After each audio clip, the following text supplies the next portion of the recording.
I want to talk a little bit about Bryce Young. You know Coach Dave. I met Coach Dave, and I was like, oh, I get it. Yeah. I get it. I get the vibes and all of that. I want you to hear what he said when we caught up with him in Carolina. One of the first things I mentioned about Bryce is when you watch him play in college football and you saw him in those big games on TV, whether it was early in the season or whether it was later in the season against really good opponents, if you look behind the face mask, the eyes are the same.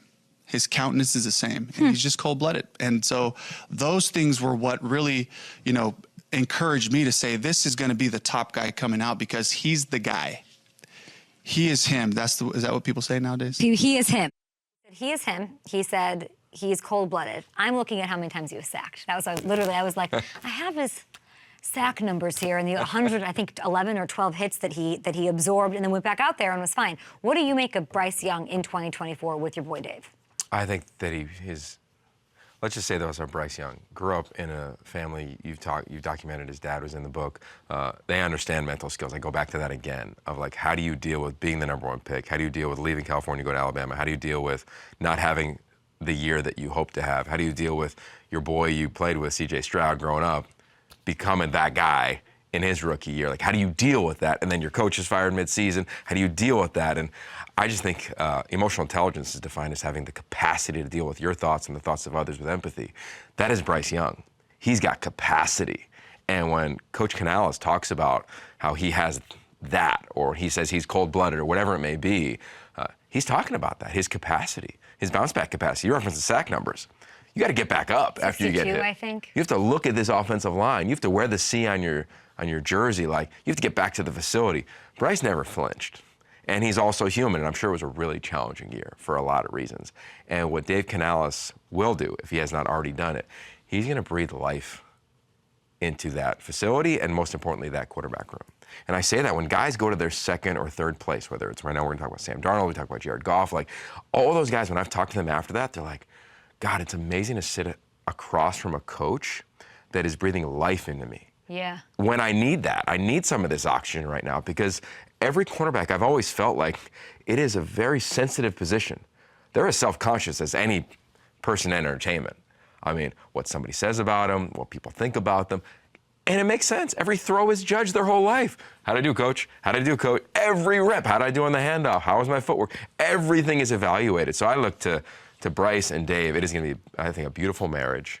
And I think Dave Canales is the next gen of coaches in the NFL. I always wanted to go to college just to be around him more in my daily craft. Why didn't he make him the OC? Good question. Good question. I've wondered that. I've talked to Pete about that. I don't know. But I know this, that... I think it's his why. Yeah, maybe. I think it is his... No, I think it's Dave's... I think Dave is... That's on his plate of like, I want to kick ass. Yeah. Because I'm sure that he got looked over, what, like twice for that gig? Yeah. I imagine. I don't know. Motivated. I would. I've known Dave for 20 years. Yeah. I don't think Dave is driven by what he didn't get. I really don't. And I think this is again, I don't want to be repetitive on the mental skills thing, but I think if you polled players this year at the combine or the draft, they would not say, I'm proving everybody wrong, proving the haters wrong. They say, I'm going to prove myself right. Like, the vernacular has changed. And I think Dave's the same way. He's taken all the great things that he learned from Pete. Yeah.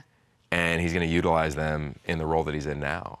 And so much of that at times, and you know this, but for those that are watching, when you're making those hires as an OC or a quarterback coach, whatever, especially those big ones with high pressure stakes in the NFL, so much is about what you think as the head coach the organization needs. Do we need somebody with tremendous run game acumen? Do we need somebody who had this experience with the Rams, for instance? Like, I get it. So much, I lived that when I was coaching at SC, where I was like, how did I not get this job? And he was like, well, we needed Jeremy Bates because of the run game at the time. And I remember I was so pissed. It was part of me that left coaching. So like, this is BS at the time. But it makes sense when you mature and you look at it from that lens. So I don't think Dave is going to say, I'm going to prove that guy anything. Fields. Let's go. It's the last one. We only have 2 minutes left. Talk to me. He was with you in Elite 11 Huge World. fan. On the table for him. 2017. Timing is a thing. Situation's a thing. It didn't work out for him. What do you make of him in 2024? I'm excited for him to just take a breath. I go back to what I referenced earlier about quarterbacks, when their year is over and they declare for the draft, they never really get to take a breath. I doubt Justin Fields got to take a breath. Even when he tried to and just go on vacation and like unfollowed people on Instagram, he got lit up. Like, What do we get wrong about him? well, I just think that the expectation is what's wrong. And then the fit obviously didn't work when it was there, but the expectation. The expectation is what wrong, Church of Yogi. But the expectation is also what drives people to buy jerseys, drives people to go to games. It drives the fandom of the game. It drives it to be a global sport. Like, the expectations are part of the job. So you're not going to eliminate them, and the players have to continue to find ways to manage and deal with them. But for him, he didn't meet everybody else's expectation. Probably didn't meet his, and I'm sure there's a million reasons why. I love that he gets to take a breath.